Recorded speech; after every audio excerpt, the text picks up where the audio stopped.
स्वागत है दोस्तों आपका अपने YouTube channel all type content में।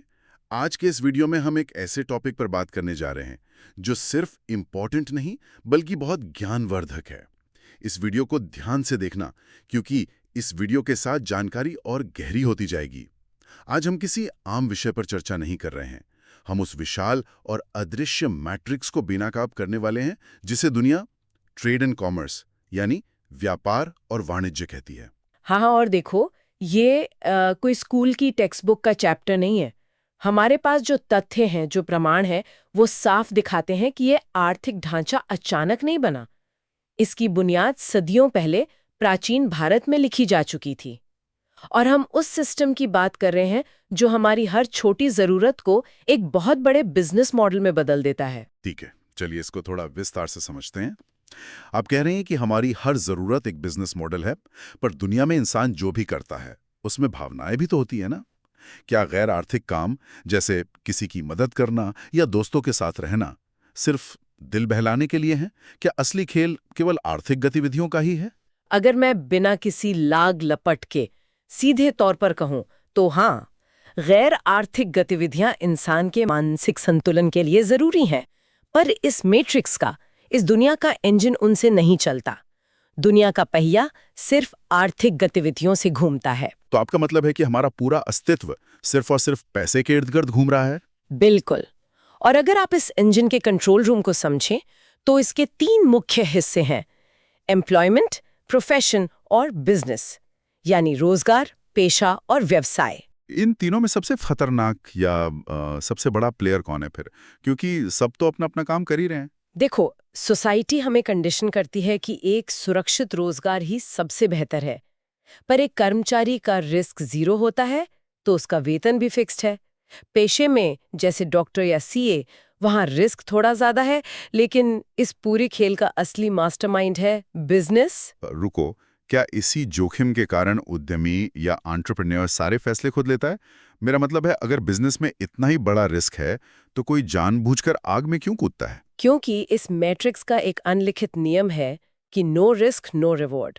उद्यमी ये जानता है कि जब वो अपना सब कुछ दांव पर लगाता है तभी वो सबसे बड़ा इनाम यानी प्रॉफिट कमा सकता है।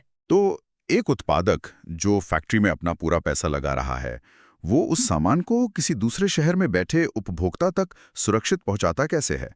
क्योंकि अगर बिजनेस में हाई रिस्क है तो रास्ते में तो रिस्क 100 गुना बढ़ जाना चाहिए ना? और यही सबसे हैरान अंगेज बात आती है। लोग उद्योग और कॉमर्स को एक ही समझते हैं। उद्योग सिर्फ कच्चे माल से चीजें बनाता है, लेकिन कॉमर्स यानी वाणिज्य वो असली हथियार है जो उत्पादक और उपभोक्ता के बीच की 5 मुख्य बाधाओं को तोड़ता है। 5 बाधाएं? रुको, इसका क्या मतलब है? जरा इन बाधाओं को विस्तार से बताइए, ये कैसे काम करती हैं? सबसे पहली दीवार है स्थान की बाधा। चीज बनती कहीं और है, चाहिए कहीं और होती है। कॉमर्स इसको ट्रांसपोर्ट या परिवहन के जरिए गिरा देता है। दूसरी सबसे बड़ी रुकावट है समय की बाधा। समय की बाधा मतलब कोई वक्त को कैसे हरा सकता है? ये तो असंभव सा लगता है। सोचिए, गेहूं अप्रैल में उगा, पर रोटी तो दिसंबर में भी चाहिए ना। यहाँ भंडारण या वेयरहाउसिंग आती है। ये एक टाइम मशीन की तरह सप्लाई को रोक कर रखती है ताकि पूरे साल मांग संतुलित रहे। बाप रे, मतलब वेयरहाउसिंग सिर्फ एक गोदाम नहीं है बल्कि मार्केट का रेगुलेटर है। पर जब सामान इतने वक्त रखा रहेगा तो आग लगने या चोरी का रिस्क भी तो होगा। सही कहा।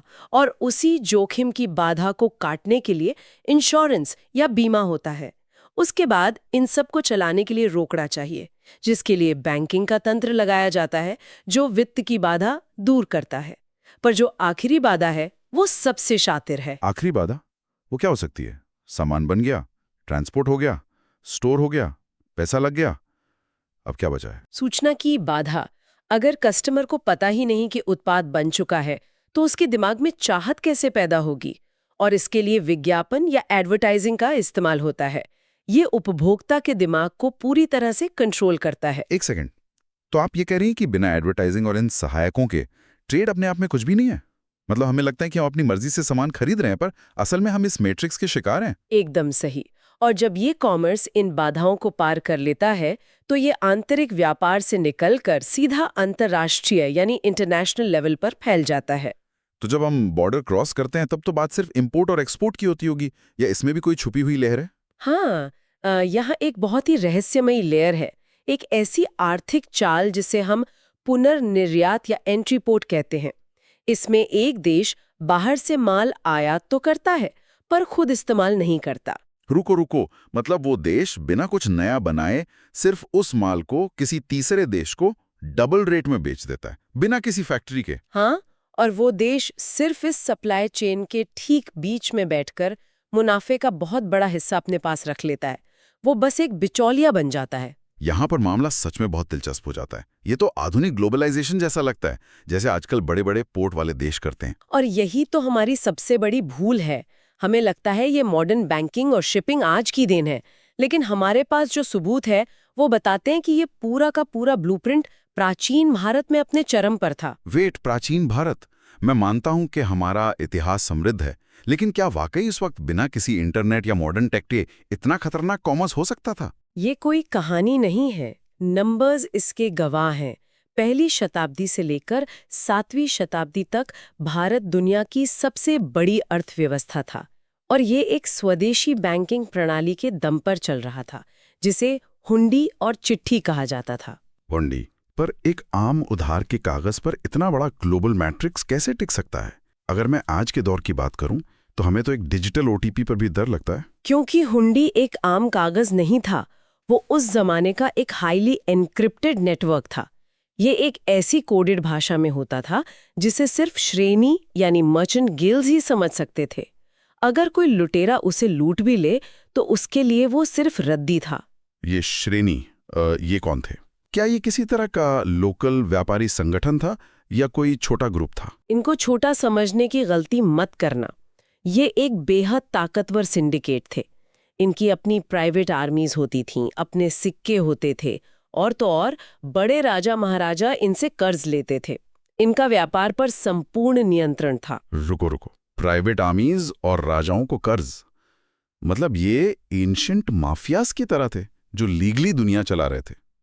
पर इन्होंने इस नेटवर्क को फैलाने के लिए किस रास्ते का इस्तेमाल किया? इन्होंने सदियों पुराने व्यापार मार्गों का इस्तेमाल किया, जैसे उत्तरापथा, जो टैक्सिला को पाटलिपुत्र और तम्रालिप्ति से जोड़ता था और सीधा सिल्क रूट में मिल जाता था, और दक्षिण में दक्षिणापथ था। अगर हम सिल्क रूट और जमीन की बात कर रहे हैं तो समुद्री रास्तों का क्या? क्योंकि असल धन तो समुद्र से ही आता है ना? अगर हम इसको बड़ी तस्वीर से जोड़कर देखें तो आपको मुजिरिस बंदरगाह का पता चलेगा, केरला के पास। रोम के लोग वहां आते थे और अपना सारा सोना एक पत्ते, एक मसाले पर लुटा देते थे। क्या सच में? आप काली मिर्च की बात कर रही हैं ना, जिसे वो लोग ब्लैक गोल्ड कहते थे? हाँ, रोम के लोग काली मिर्च के लिए इतने पागल थे कि उनका पूरा साम्राज्य दिवालिया होने की कगार पर आ गया था। उनका सारा सोना भारत की तरफ बह रहा था और मुजिरिस व्यापार का सबसे बड़ा ग्राउंड जीरो बन चुका था। ये सच में रोंगटे खड़े कर देने वाली बात है। और मुझे याद आ रहा है कि मैंने पढ़ा था कि दुनिया का सबसे पुराना डॉकयार्ड भी भारत के लोथल में मिला है। क्या इसमें सच्चाई है? बिल्कुल। उस वक्त जब दुनिया ठीक से सभ्यताएं नहीं बना पाई थी, लोथल में जहाजों की मरम्मत और उन्हें बनाने का एक पूरा एडवांस्ड इंफ्रास्ट्रक्चर मौजूद था। एक सेकंड, तो यहाँ से निर्यात क्या क्या हो रहा था? मसाले, सूती वस्त्र, बेहतरीन इस्पात और बहुमूल्य रत्न, और बदले में हम क्या आयात कर रहे थे? वहां से अरबी घोड़े, चीन का रेशम, सोना चांदी आयात हो रहा था। पाटलिपुत्र कीमती पत्थरों का न्यूक्लियस था। सूरत अपने जरी वाले वस्त्रों के लिए मशहूर था, और टैक्सिला उस समय का सबसे बड़ा कमर्शियल सेंटर। तो इन सब का आखिर मतलब क्या है? अगर हमने इन 5 बड़ाओं को देख लिया और प्राचीन भारत के इस अदृश्य पावर को समझ लिया, तो क्या इस हजारों साल पुराने मैट्रिक्स का सिर्फ एक ही गोल है कि कैसे लोगों से पैसा निचोड़ा जाए? एक अनादि इंसान शायद यही सोचेगा, लेकिन सच ये है कि प्रॉफिट सिर्फ खून की तरह है इस सिस्टम में। अगर व्यवसाय का उद्देश्य सिर्फ पैसा कमाना होता तो ये सिस्टम कब का खत्म हो गया होता। ये एक जीवंत इकोसिस्टम है। इकोसिस्टम मतलब ये पैसा कमाने के अलावा भी कुछ कर रहा है जिससे हमारी दुनिया चल रही है? बिल्कुल। इसका मुख्य उद्देश्य उत्पादकता बढ़ाना, नए तरीके यानी इनोवेशन लाना और मार्केट में अपनी स्थिति मजबूत करना है। अगर लगातार वैल्यू क्रिएट नहीं होगी तो कॉमर्स खत्म हो जाएगा। ये आर्थिक विकास की एक ऐसी जीवन रेखा है जो सभ्यता को बांधे रखती है। तो दोस्तों, ये पूरी चर्चा सच में हिला देने वाली थी। सोचिए, अगर सदियों पहले भारत के व्यापारियों ने बिना आधुनिक तकनीक के हुंडी और श्रेणी के दम पर पूरी दुनिया को आपस में जोड़ दिया था, तो आज के दौर में जब हमारे पास इंटरनेट और एआई है, क्या हम फिर से उस ग्लोबल मैट्रिक्स के बिल्कुल केंद्र में नहीं पहुंच सकते? जरूर विचार कीजिएगा इस पर। यदि हमारा द्वारा दी गई जानकारी पसंद आई हो तो हमारे चैनल को जरूर सब्सक्राइब करें। Thank you. स्वागत है दोस्तों